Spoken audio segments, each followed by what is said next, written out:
आधी रात का समय था। तेज बारिश, सुनसान सड़क और चारों तरफ सिर्फ जंगल। आरव अपनी बाइक लेकर पहाड़ी रास्ते से गुजर रहा था।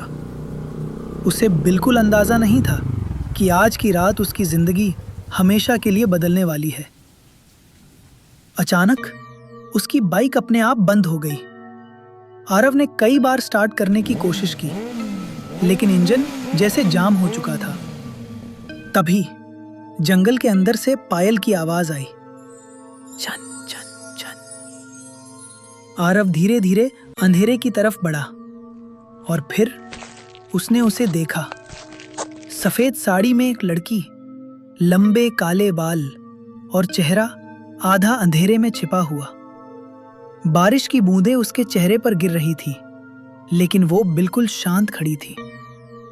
आरव डर गया, लेकिन जैसे ही लड़की ने अपना चेहरा ऊपर उठाया, आरव की सांसें रुक गईं।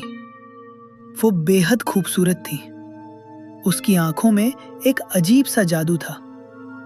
लड़की मुस्कुराई और धीमी आवाज में बोली, क्या तुम रास्ता भटक गए हो? तो तुम कौन हो? लोग मुझे यक्षिणी कहते हैं। ये सुनते ही आरव के शरीर में सिहरन दौड़ गई। उसे बचपन में सुनी कहानियां याद आने लगी, जहां यक्षिणियां इंसानों को अपने प्रेम जाल में फंसाकर उनकी आत्मा छीन लेती थी। आरव पीछे हटने लगा, लेकिन तभी लड़की ने उसका हाथ पकड़ लिया। उसका हाथ बर्फ की तरह ठंडा था और उसी पल जंगल की हवा बदल गई। पेड़ जोर जोर से हिलने लगे, चारों तरफ फुसफुसाहट गूंजने लगी।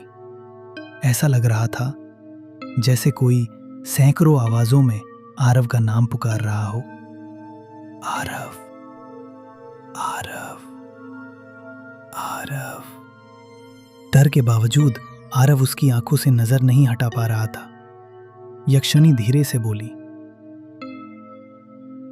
मेरे साथ चलो। वो उसे जंगल के बीच बने एक पुराने मंदिर तक ले गई। मंदिर पूरी तरह टूटा हुआ था। दीवारों पर अजीब निशान बने थे और अंदर सैकड़ों दिए जल रहे थे। आरव ने कांपती आवाज में पूछा, ये जगह क्या है? यही मेरा घर है। तभी अचानक आरव का फोन अपने आप चालू हो गया। स्क्रीन पर एक पुरानी ब्लैक एंड व्हाइट फोटो दिखाई दी। उस फोटो में वही मंदिर था और उसके सामने खड़ा आदमी बिल्कुल आरव जैसा दिख रहा था। आरव डर गया। ये कौन है? तुम? अचानक मंदिर के सारे दिए एक साथ बुझ गए। पूरा मंदिर अंधेरे में डूब गया। फिर किसी ने आरव के कान में फुसफुसाया, भाग जाओ। आरव घबराकर पीछे मुड़ा, लेकिन वहां कोई नहीं था। तभी मंदिर की दीवारों पर खून से शब्द उभरने लगे, वो तुम्हें कभी नहीं छोड़ेगी। आरव डरकर मंदिर से बाहर भागा, लेकिन बाहर का जंगल बदल चुका था। हर पेड़ के पीछे वही लड़की खड़ी दिखाई दे रही थी। सैकड़ों यक्षिणियां, सबकी आंखें पूरी काली थीं। सब एक साथ मुस्कुरा रही थीं। आरव, तुम अब हमारे हो। तुम अब हमारे हो। आरव चीख पड़ा और तभी सब अचानक गायब हो गया। अब सिर्फ असली यक्षिणी उसके सामने खड़ी थी। इस बार उसकी आंखों में आंसू थे। वो धीमी आवाज में बोली, मैं तुम्हें नुकसान नहीं पहुंचाना चाहती। आरव ने डरते हुए पूछा, फिर ये सब क्या है? यक्षिणी ने अपनी कहानी सुनानी शुरू की। सैकड़ों साल पहले वो एक साधारण लड़की थी।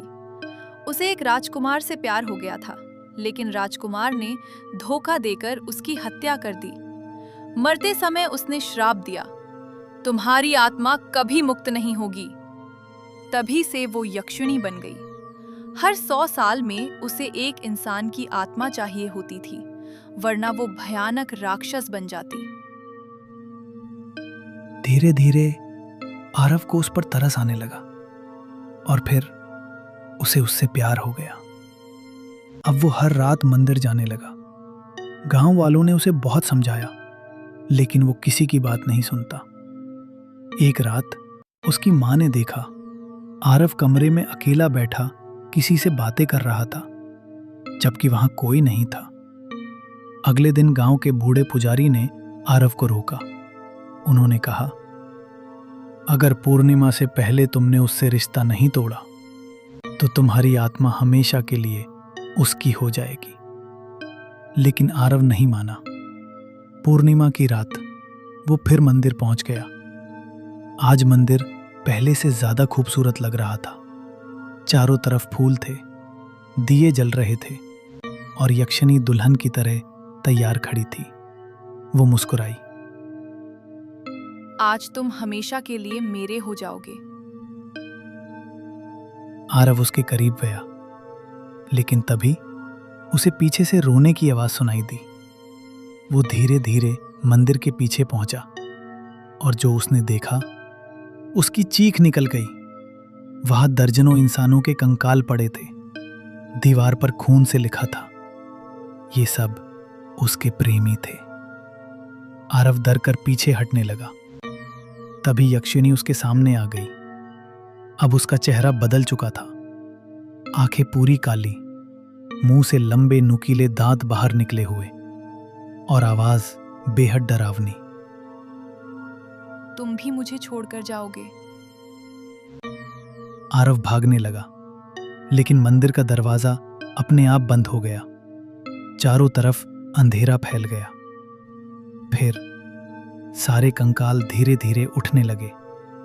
उनकी खाली आंखों से खून बह रहा था। सब एक साथ बोले, भागो, वरना तुम भी हमारे जैसे बन जाओगे। आरव पूरी ताकत से दरवाजा तोड़ने लगा। यक्षिणी चीखी, तुम सिर्फ मेरे हो। अचानक उसके लंबे बाल सांपों की तरह आरव की तरफ बढ़ने लगे। उन्होंने आरव को जकड़ लिया। आरव चीखने लगा। तभी उसे पुजारी की दी हुई राख याद आई। उसने जेब से राख निकालकर यक्षिणी पर फेंक दी। पूरा मंदिर कांपने लगा। यक्षिणी दर्द से जोर जोर से चीखने लगी। उसकी चीख इतनी डरावनी थी कि जंगल के सारे पक्षी उड़ गए। मंदिर टूटने लगा। आरव किसी तरह बाहर भागा। पीछे पूरा मंदिर आग में जलने लगा। आग के बीच यक्षिणी खड़ी उसे देख रही थी। उसकी आंखों में आंसू थे। वो धीरे से बोली, मैं सच में तुमसे प्यार करती थी। और अगले ही पल पूरा मंदिर ढह गया। सब खत्म हो गया। लेकिन 3 महीने बाद एक रात आरव के फोन पर फिर एक मैसेज आया। एक फोटो उसी मंदिर की, जबकि मंदिर तो जल चुका था। और फोटो के पीछे वही यक्षिणी मुस्कुरा रही थी। मैसेज में सिर्फ एक लाइन लिखी थी, प्रेम जाल से कोई कभी नहीं बचता।